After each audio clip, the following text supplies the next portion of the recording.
Hello, listeners. This is Sean Greg Andersen, VO Talent, welcoming you to Public Domania, the show where I have a chat with characters of television and written media that are in the public domain. I am especially proud of my first guest, who has been an icon for 100 years. Ladies and gentlemen, I am overwhelmingly delighted to introduce Steamboat Willie himself, Mr. Mickey Mouse.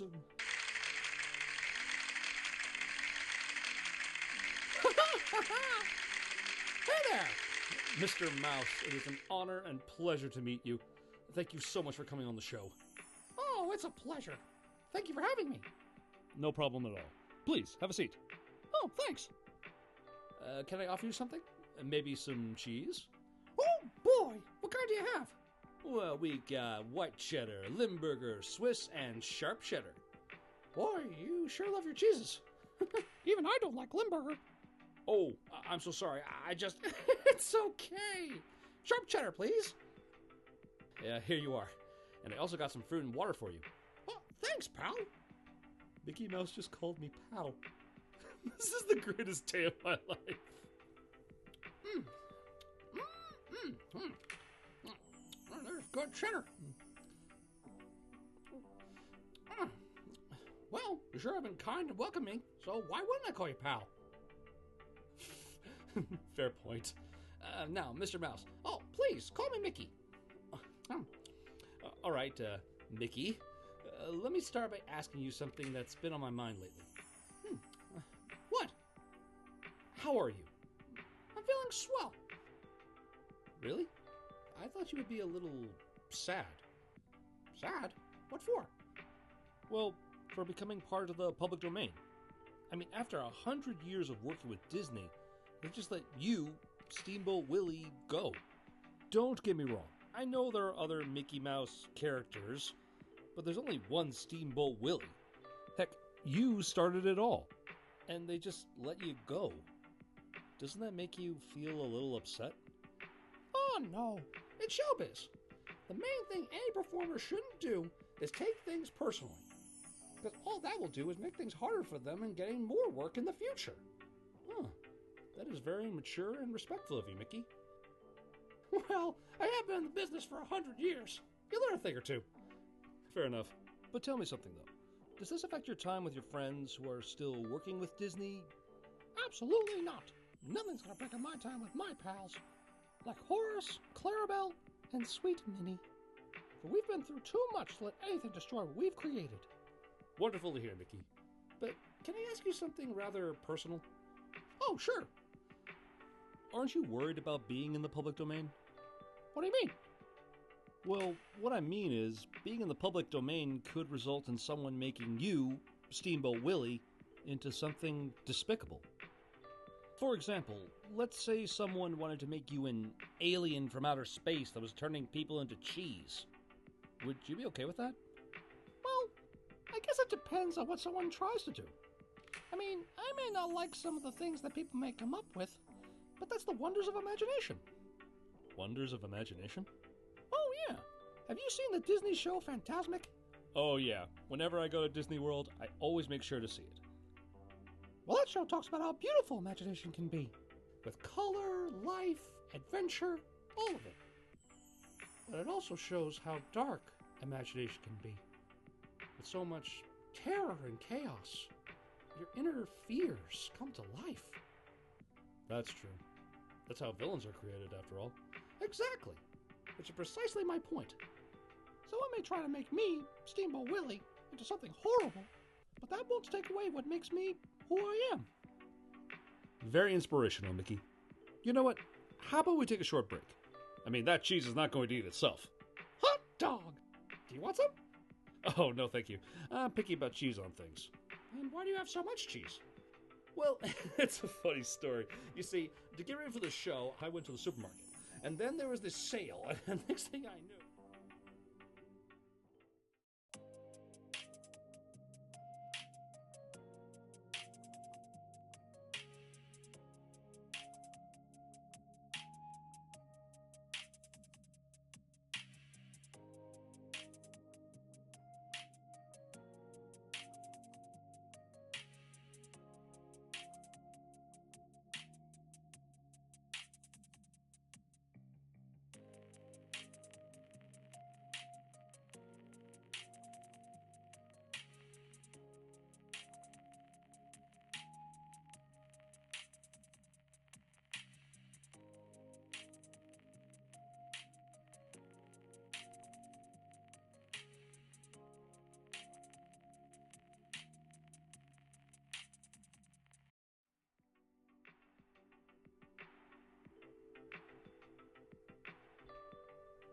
hot dog. Not quite. It's hot dog. Hot dog. Better, but try to make it bigger. Okay, Mickey. What? What about my back? Oh, we're back! Hello, everyone. Welcome back to the show. I'm still here talking to Steamboat Willie Mickey Mouse. Still here, having a swell time. That's great, Mickey. Now, I have another question for you. What is it?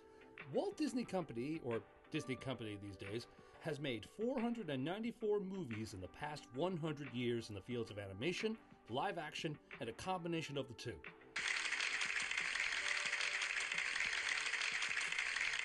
Yeah, what a record. Indeed. Some successes, some failures, and some in between. But what I want to ask you is, which is your favorite? Oh, that's too hard. Like you just said, there are so many to love. Okay, then how about we narrow it down to animation, the field you're connected to? Oh wait, even then there have been 62 animated movies. So how about you narrow it down further to 3 movies?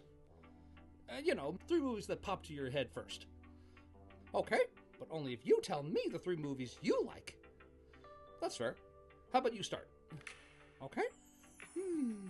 I would say the first movie that comes to mind is The Rescuers. The movie of mice helping people? Any relatives of yours in that movie? Some distant cousins, perhaps? Oh, no. But I do like the idea of the Rescue Society, which is inspired by the old fable of a mouse helping a lion. Yeah, and the movie centers on 2 mice working together to investigate a case of a missing girl so they can bring her home. Yep, and what I like about that is that 2 little mice, with the help of some new friends, were able to do what others deemed impossible, proving that big things come from small packages. Well said, Mickey. Now, I believe it is my turn. I would say my first choice is Aladdin. Oh, the Arabian story of a young man who finds a magic lamp. Yeah, and it's not just the magic or the hilarious genie. It's the concept that anyone can be born with nothing, but with determination and opportunity, they can become something great. Gosh, that is beautiful. And of course having 3 wishes helps. The 3 wishes were only to help the boy get where he needed to be and do what he needed to do. But the part about winning the love of the princess, that was all him. He didn't need the genie's magic to do that. He just needed his own magic. Well said. Okay, now for my second choice. I would say Meet the Robinsons. Really? I mean, don't get me wrong, it was a good movie, but what makes it your second choice out of so many? The message at the end of the movie. What message? I'm sorry, I haven't seen it in a while. The message that we all keep moving forward. Those were very wise words that came from a good man. Oh, that makes sense. They are good words to follow. I also like the story of a young boy using his incredible mind to do such amazing things, which is something that anyone can do. That's true. As long as one has the right mindset and a little imagination, they can practically do the impossible. As long as they don't let the past hold them back. Too true. One should remember the past so they don't make the same mistakes, but not dwell on the past due to it being long gone and nothing can be done about that. Right.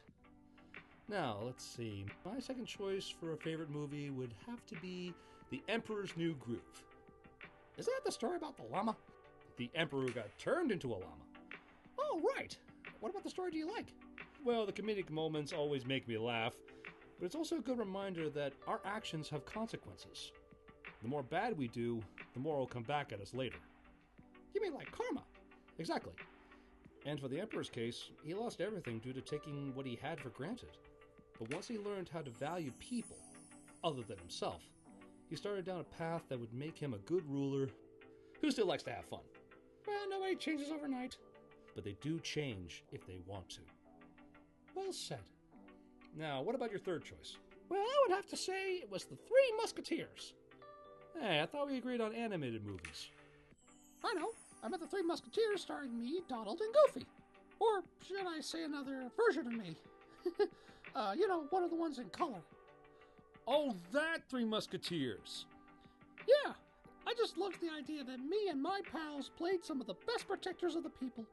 Even if I couldn't really, do it myself, you know? I imagine. You know, I learned about the Musketeers from a historical show that talked about how they were expert fencers, but they were also, well, as their name suggested, users of muskets. I guess those were banned on the set when that version of you, Donald, and Goofy played the parts. Well, by my understanding, they were supposed to use muskets, loaded with blanks, of course. Of course. But the Goofy of that movie and gunpowder probably didn't mix. So I assume they just stuck with fencing swords. Makes sense. Working with that Goofy must have been challenging. I mean, he's a nice guy, but he's a little clumsy? Yeah, a little. But he's a friend that will always be there for you no matter what. That and the clumsy thing were always Goofy's two best characteristics. And I saw both those characteristics plenty in that movie. Hey, what about Donald Duck? What about him? Well, the version of him that I've always known has always struck me as a frenemy. Friend of what? You know, sometimes a friend, sometimes an enemy, and that hasn't seemed to have changed much throughout the years. Well, Donald and I didn't really interact too much at first, but over the years, yeah, other versions of me and Donald have had some arguments, but I also saw that when push comes to shove, me and Donald will always be friends, even if I can't understand what he's saying sometimes.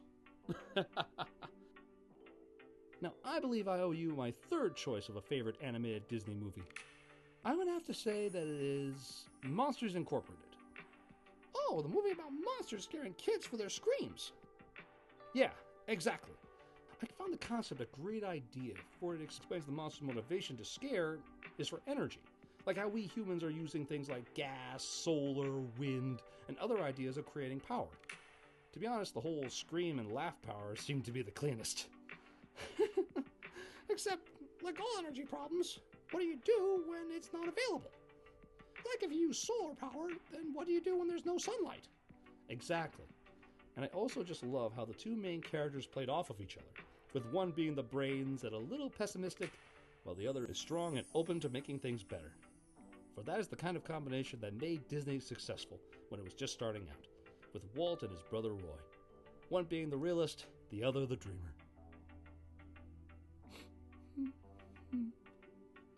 Sorry, did I say something wrong? Oh no, I just started thinking about something else. Oh. You know what? How about we take another break? Be right back. If you need a minute, go ahead, Mickey. Oh, thank you. I'll be back in a minute.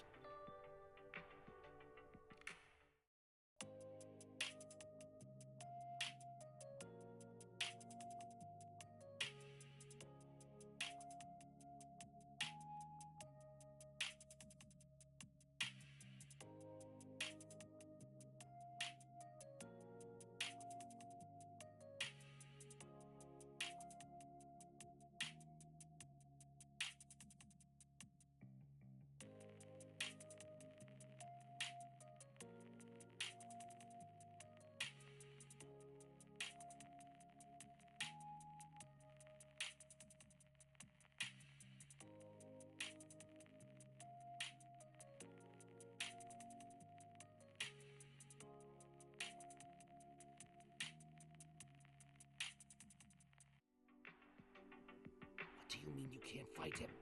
He said he was just stepping out for a minute, and that was 20 minutes ago.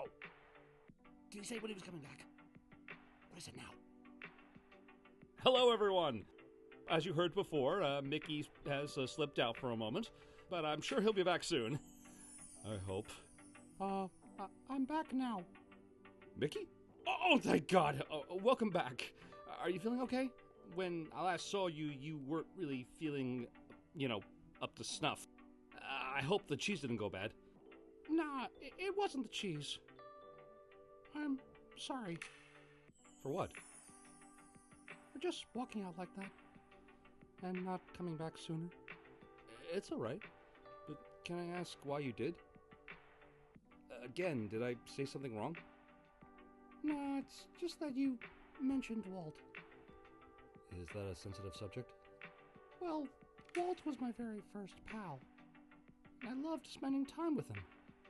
And me mentioning him upset you? No, talking about Walt just made me remember that I will never be able to talk to him again. I understand. Listen, I was planning to wrap up this interview by asking about Walt. But since it's such a sensitive subject, let's talk about something different. No, that's not what Walt would have wanted. Let's talk about him. Are you sure? You bet. Okay. So, what was Walt like? He was a dreamer. Like you said before, he came up with some amazing ideas that his brother Roy always warned him would never happen. Walt was like, let's move the world. While Roy was like, let's stick to the budget. So Roy really was a realist. In terms of money, yes. But I don't think he ever regretted working with Walt.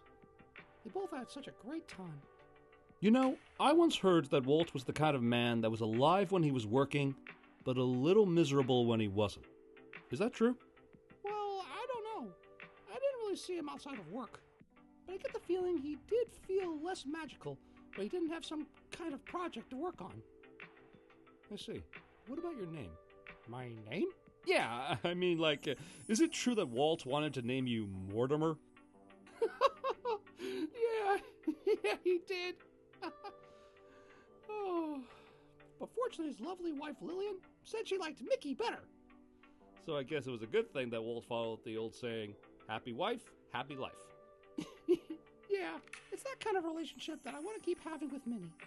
I mean, Walt and Lillian's married life wasn't perfect, but what I felt was that the two of them loved, cared, respected, and treasured each other. Which is what love is all about. That's very true, Mickey. But that doesn't mean the couple can't tease each other every now and then. Am I right? I suppose. You know, now that I think about it, Walt and Lillian only had daughters. So I guess you could say that you were their only son. Yeah, and I'm very proud of that. And I'm certain that they're proud of you. Oh, well, that's all the time we have. Mickey, I guess I've kept you to myself long enough. Thank you again for coming on the show. It was a real pleasure to talk to you. No problem, pal. And who knows, maybe I'll come back someday. I hope you do. And I promise that there will be some grade A cheese waiting for you. Thanks, and I hope you have some more swell times. Bye now. I'll certainly try, Mickey. Take care. Well, that's the show, everyone. I want to thank you all for listening and hope you'll come back for more Public Domain character chats. This is Sean Greg Andersen, VO Talent on Public Domania, saying goodnight. Notes that all sound effects for the show were supplied by the Funny Sound Effects app from the Apple Store.